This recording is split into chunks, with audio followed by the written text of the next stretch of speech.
नमस्कार मैं दोस्त, स्वागत है आपके अपने platform tuition classes with TWT में दोस्त। तो चलिए देखते हैं, कल है 17, परसों है 18 फरवरी को हिंदी का पेपर है। 10th और 12th के बोर्ड एग्जाम्स आने वाले हैं यूपी के।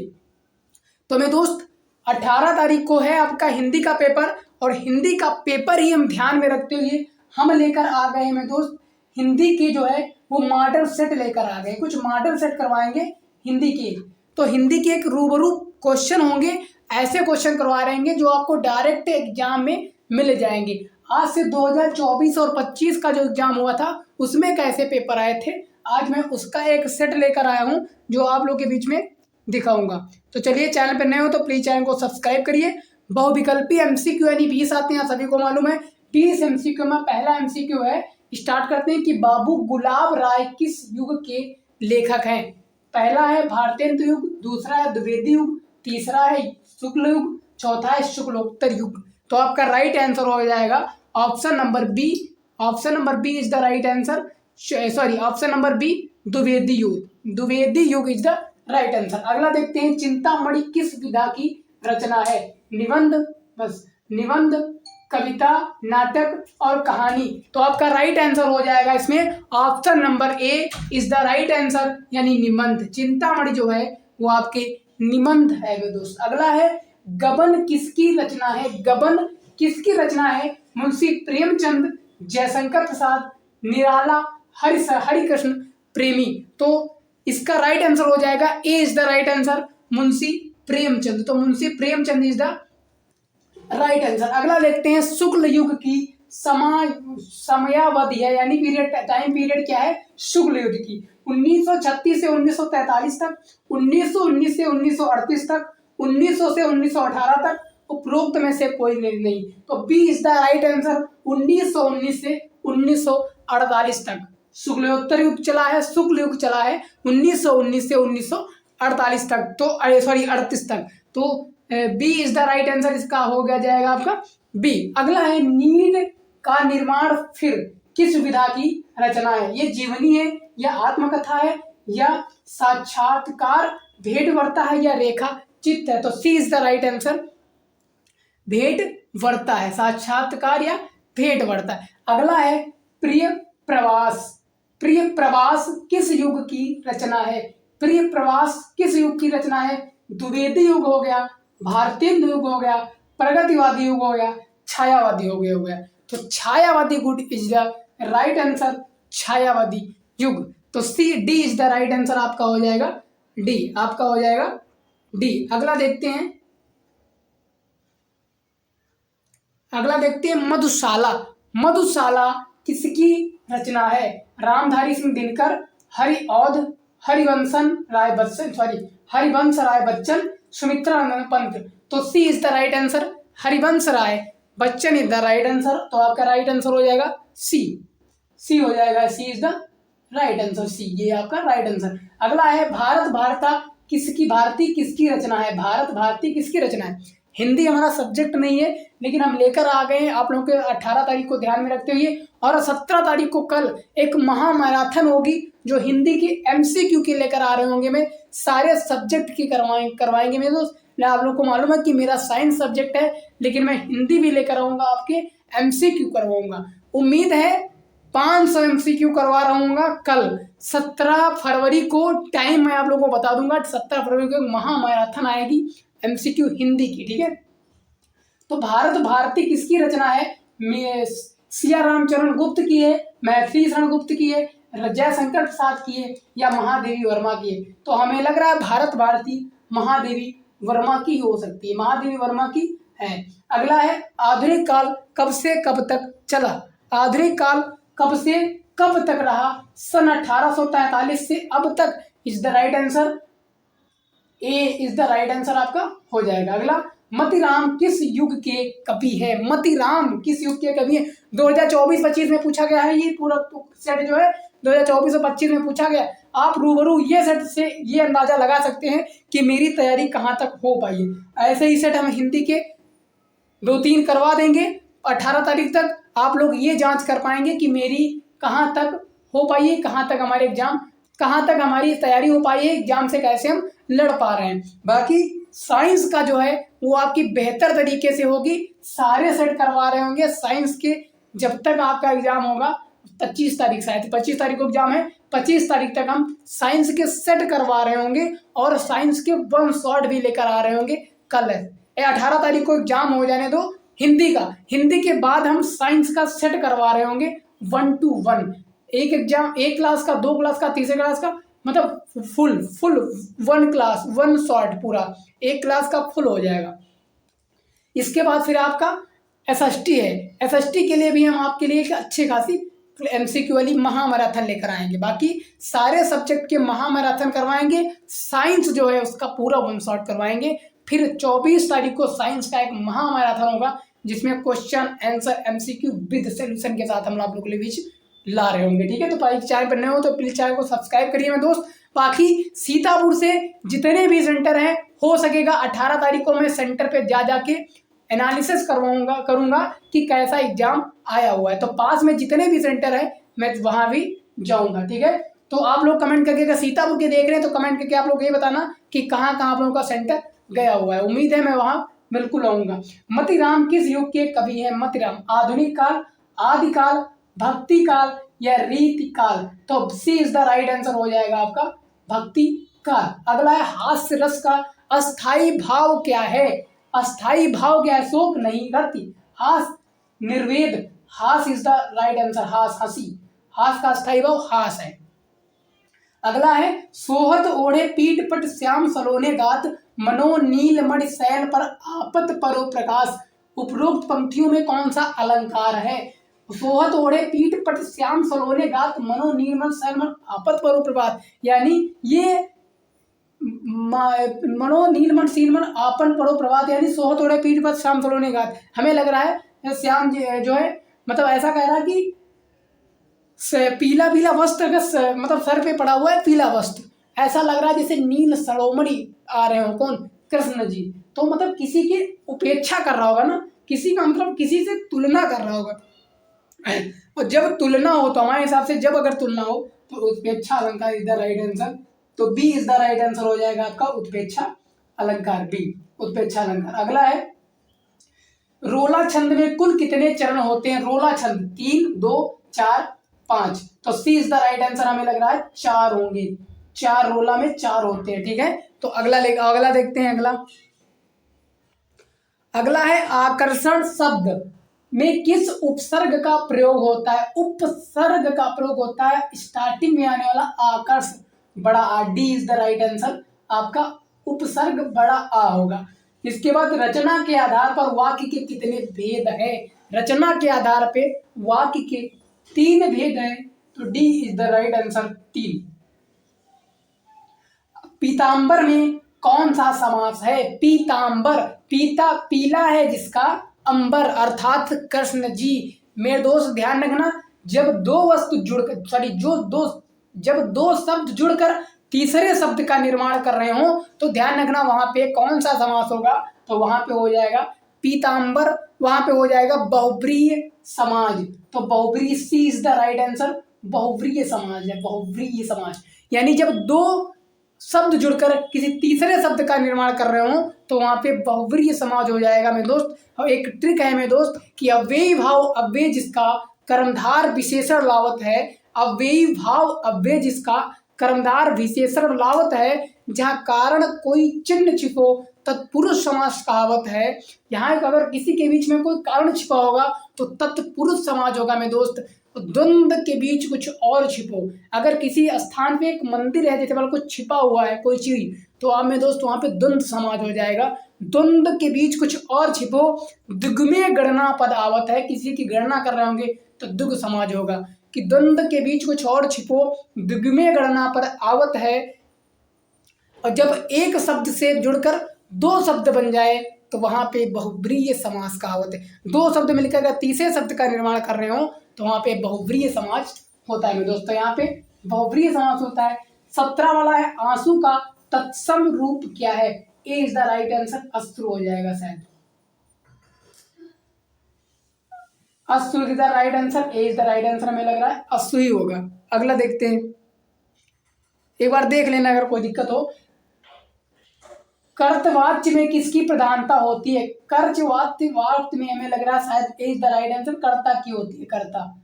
अगला है तव्या शब्द में वचन एवं विभक्ति क्या है? तव्या छठी विभक्ति है और ये द्विवचन यानी बहुवचन हो जाएगा, तो C is the right answer, छठी विभक्ति और बहुवचन। निम्नलिखित में से सर्वनाम है, सर्वनाम ही सी इट संज्ञा के स्थान पर प्रयोग करने वाले शब्द को सर्वनाम कहते हैं, प्रोनाम तो वह, ही माने वह, यानी सी इज द राइट आंसर आपका हो जाएगा। अब आपके आते हैं क्वेश्चन आंसर, तो देख लेते हैं एक बार क्वेश्चन आंसर।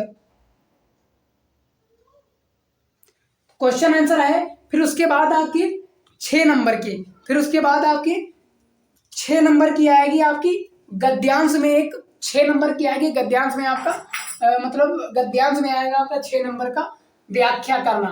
तो जैसे वह कोई बात नहीं कि एक स्वभाव और रुचि के लोगों में ही मित्रता हो सकती है, यानी 2 गुणित 3 गुणित 2 बराबर 6, यानी 6 नंबर की आएगी गद्य की रचना व्याख्या करना। यहाँ पे व्याख्या करना होगा और उसके बाद रेखांकित अंश की व्याख्या करना होगा, संदर्भ लिखना होगा, लेखन के अनुसार समाज में व्यक्ति देखकर लोग एक दूसरे से क्यों आकर्षित है, अथवा ये अथवा 2 करके आएगा, किसी एक की आपको रचना करना होगा। तो देखते हैं रचना कैसे पहचानते हैं कि इसके अंदर क्या हो सकता है, मतलब किस लेसन की है।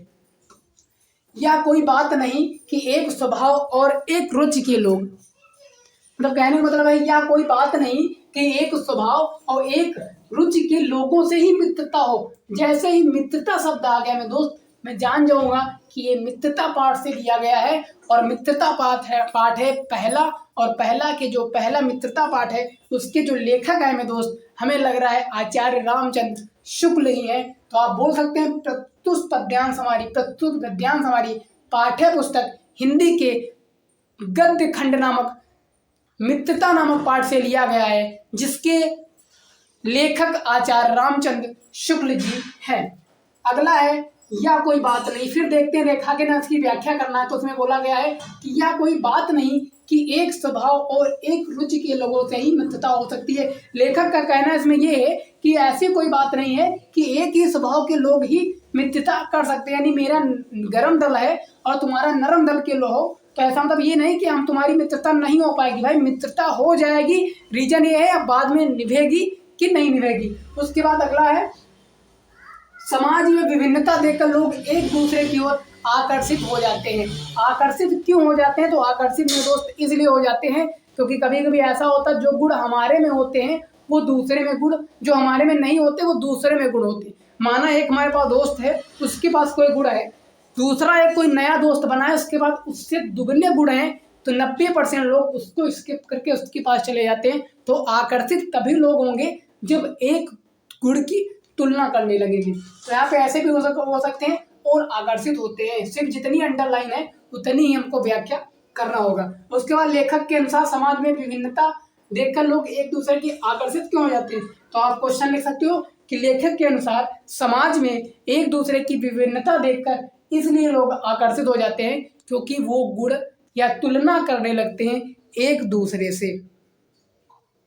दूसरी आपकी व्याख्या ये है, या पहले वाली करना था या ये करना था, तो हम पहले वाली कर लिए, ये नहीं करेंगे मेरे दोस्त। अब अगला देखते हैं पद्यांश की भी हमको क्या करना होगा, व्याख्या करना। दिए गए पद्यांश पर आधारित 3 प्रश्नों का उत्तर दीजिए। चरण कमल बंदोहरि राई, जाकी कृपा पंखुरी लंघो, अंधे को सब कुछ तरसाई, बहिरे सुने गूंगे पुन बोले, रंग चढ़े सिर छत धराई, सूरज्वास स्वामी करुणामन, बार बार बंदोती पाई। यानी इसमें पद्यांश का गंधर्व संदर्भ लिखना है और रेखांकित अंश की व्याख्या करना, जितना रेखांकित अंश है, और उसके बाद वक्त से कौन सा अलंकार भी पूछा गया है मेरे दोस्त। तो देखते हैं चरण कमल बंदोहर राई, हमें लग रहा है ये सूरदास से लिया गया, क्योंकि यहाँ पे देखो सूरदास आ गया, तो सूरदास तो प्रस्तुत पद्यांश हमारी पाठ्य पुस्तक पद्य खंड के हिंदी के सूरदास नामक पाठ से लिया गया है, जिसके रचयिता सूरदास जी हैं। सूरदास पाठ, इसका कुछ अगर लेसन हो तो आप देख सकते हैं। चरण कमल बंदोहरि राई, भगवान ये कह रहे हैं कि भगवान के चरण कमल की तरह हैं, जाकी कृपा पंखुरी लंघो, अंधे को सब कुछ दर्शाई, यानी उनकी ऐसी कृपा है कि लंगड़ा जो है वो चलने लगता है, अंधे को सब कुछ दिखने लगता है, बहिरे सुन गूंगे पुन बोले, जो बहिरा है वो सुन सकता है, गूंगा फिर से बोल सकता है। रंक चढ़े सिर छत धराई, जो गरीब व्यक्ति है अगर भगवान की कृपा हो गई तो हमें लग रहा है कि वो सर पर छत्र भी धर सकता है, मुकुट भी धर सकता है, राजा भी बन सकता है। सूरदास स्वामी करुणामय बार बार बंद होती है। भाई सूरदास जी कहते हैं कि ऐसे करुणामय में बार बार नमस्कार हम करते हैं, बार बार हम नमस्ते करते हैं, शायद इसका अर्थ यही होगा, एक बार आप लोग देख लेना। उसके बाद फिर क्या है, रेखांकित अंश की व्याख्या करना, तो आप रख सकते हैं बहिरे सुन गूंगे पुन बोले, रंग चढ़े सिर छत धराई। आप बोल सकते हो कि बहिरा जो है वो सुन सकता है, गूंगा पुनः बोल सकता है, गरीब व्यक्ति अगर भगवान की आशीर्वाद आ जाए तो गरीब व्यक्ति भी अमीर बन सकता है, गरीब भी राजा बन सकता है। तो ये हेडलाइन इसकी हो गई। तीसरा है, उपरोक्त पंक्ति में कौन सा अलंकार है? बहिरे सुन गूंगे पुन बोले, रंग चढ़े सिर छत्र धराई, यानी किसी का किसी से क्या हो रहा है, कंपेयर किया जा रहा है, उत्प्रेक्षा अलंकार हो सकता है सर। एक बार आप लोग देखते हैं, हमें लग रहा है किसी से कंपेयर किया जा रहा है तो उत्प्रेक्षा अलंकार हो सकता है, एक बार आप लोग देख लेना, ठीक है। और उसके बाद अथवा या फिर हम ये कर सकते हैं, तो हम ये नहीं किए वो कर लिए, ठीक है। या सुन सुंदर बहन सुधारस साने सायनी जानकी जानी भली, तिरछे कर नयन तिये समझाए कछ मुस्काए चली, तुलसी ते अवसर से रावे अवलोकित लोचन लाव कली, अनुराग तड़ाग में भान उदय बेहसी मन मंजुल कंज खली। में दोस्त इसमें आपको क्या करना होगा, संदर्भ लिखना। हमें लग रहा तुलसीदास से है, तुलसीदास से है तो तुलसीदास के लेखक हमारे हिसाब से हो सकते हैं सर। लेकिन अनुराग तड़ाग और इसका जो अलंकार है ये कौन सा अलंकार हो सकता है, तो अनुराग जो है ये प्रेम का अलंकार है, ये उपमा अलंकार हो सकता है अनुराग। और मंजुल मनु मंजुल कंज कली, यानी ये दूसरे की कंपेयर किया जा रहा है तो ये उत्प्रेक्षा अलंकार है, यानी ये अनुराग है आपका उपमा, और मंजुल मनु मंजुल कंज कली आपका हो जाएगा उत्प्रेक्षा अलंकार। अगला देखते हैं, फिर आपका आ जाएगा दिए गए संस्कृत गद्यांश में किसी एक संदर्भ सहित व्याख्या करना है। जैसे आपको हिंदी में व्याख्या करना होता था गद्य और पद्य काव्य में, ऐसे ही आपको एक संस्कृत में व्याख्या करना होगा।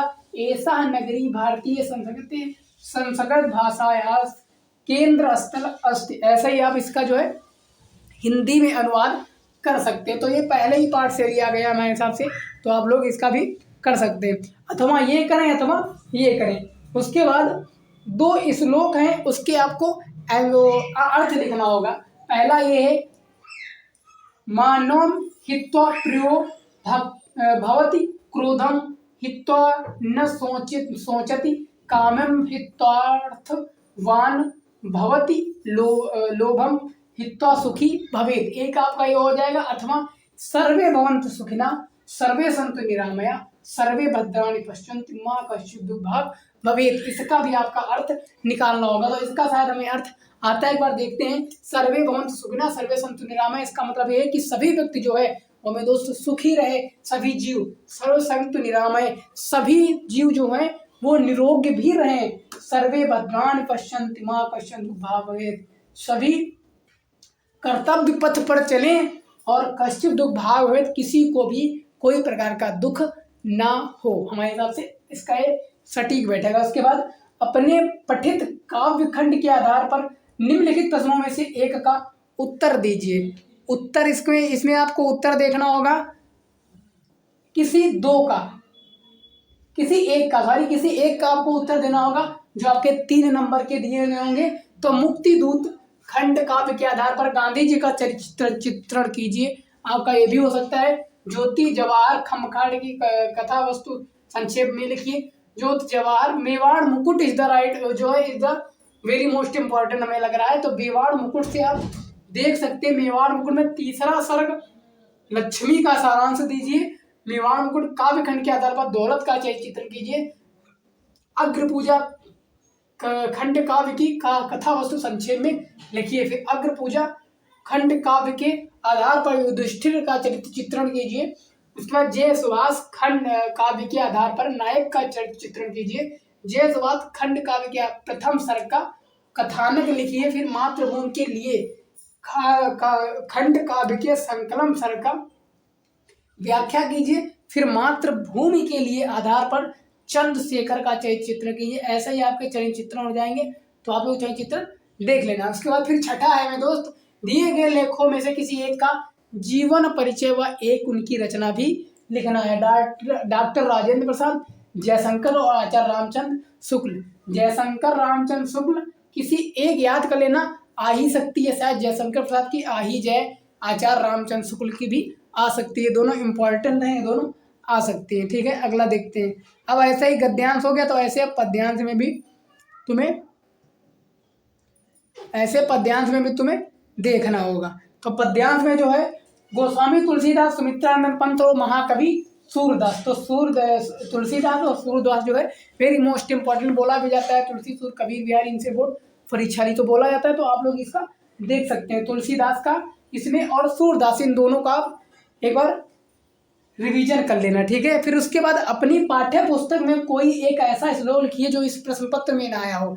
आपके पाठ्य पुस्तक जो है उससे एक श्लोक आपको लिखना होगा संस्कृत में जो उस प्रश्न पत्र में ना आया हो। 18 तारीख के फरवरी में 18 तारीख को प्रश्न पत्र में कोई भी श्लोक ना आया हो, वो श्लोक आप लिख सकते हैं यहाँ पे। उसके बाद कुछ क्वेश्चन दिए गए होंगे जो उसके आंसर करने होंगे, सिर्फ 2 प्रश्नों के आंसर करने होंगे संस्कृत में।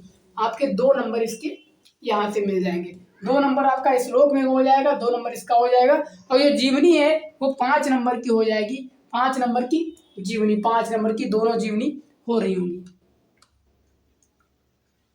फिर निबंध वेरी मोस्ट इंपॉर्टेंट है कि किसी पे एक पे निबंध आ सकता है, और मैं आपसे बोल दूं कि नारी सशक्तिकरण पे आप निबंध याद कर लो, 100% आ सकता है, शायद आ जाए, नारी सशक्तिकरण पर आ सकता है। निम्नलिखित में से किसी एक पर निबंध लिखिए, क्योंकि मैं बार बार देख रहा था ये जो है एग्जाम, ये पेपर को डाउनलोड करने के लिए काफ़ी दिन से जो है काफ़ी देर से इस पर जो सर्चिंग कर रहे थे, तो हमें ये देखे 2-3-4 में देखे तो हमें लग रहा था जितना भी पुरान था, ओल्ड था, जितना ओल्ड से न्यू तक हमें लग रहा है कि नारी सशक्तिकरण पे जो है हमको ज़्यादा देखने मिला, इसीलिए हमने बोल दिया कि नारी सशक्तिकरण पे आप देख सकते हैं। पर्यावरण संरक्षण के उपाय, आतंकवाद कारण एवं निवारण, जनसंख्या लाभान, नारी सशक्तिकरण। उसके बाद 10वां क्वेश्चन है, अपनी विशेष रुचियों का उल्लेख करते हुए अपने मित्र को एक पत्र भी लिखना होगा। एक पत्र देख लेना, एक एप्लीकेशन हिंदी में लिखना देख लेना, और एक पत्र भी देख लेना। मित्र या फिर फरवरी वगैरह, इस टाइम शादी वगैरह चल रही है तो इवेंट वगैरह पर आप लोगों को जो है देख लेना। ठीक है, फिर उत्तर मध्य रेलवे को शिकायती पत्र लिखते हुए इसमें टिकट निरीक्षक द्वारा दिए गए अभद्र व्यवहार का उल्लेख हो, यानी आप ऐसे रेलवे मंत्री को टिकट निरीक्षण को आप एक पत्र भी लिखना होगा। तो बस यहाँ से सिर्फ इतना ही आ सकता है। बाकी कल 17 तारीख को हम एक महामैराथन लेकर आ रहे होंगे 18 तारीख के लिए। अब वो MCQ होगा, 500 क्वेश्चन का MCQ होगा, पूरा सेट लेकर आ रहे होंगे 500। टाइम मैं आपको बता दूंगा, शॉर्ट वीडियो के माध्यम से लाकर टाइम बता दूंगा कि उसका टाइम क्या रहेगा। बाकी आप सभी लोग एंजॉय करो, सभी लोग पढ़ाई करो मस्त। बाकी मिलते हैं कल की वीडियो में, तब तक के लिए धन्यवाद।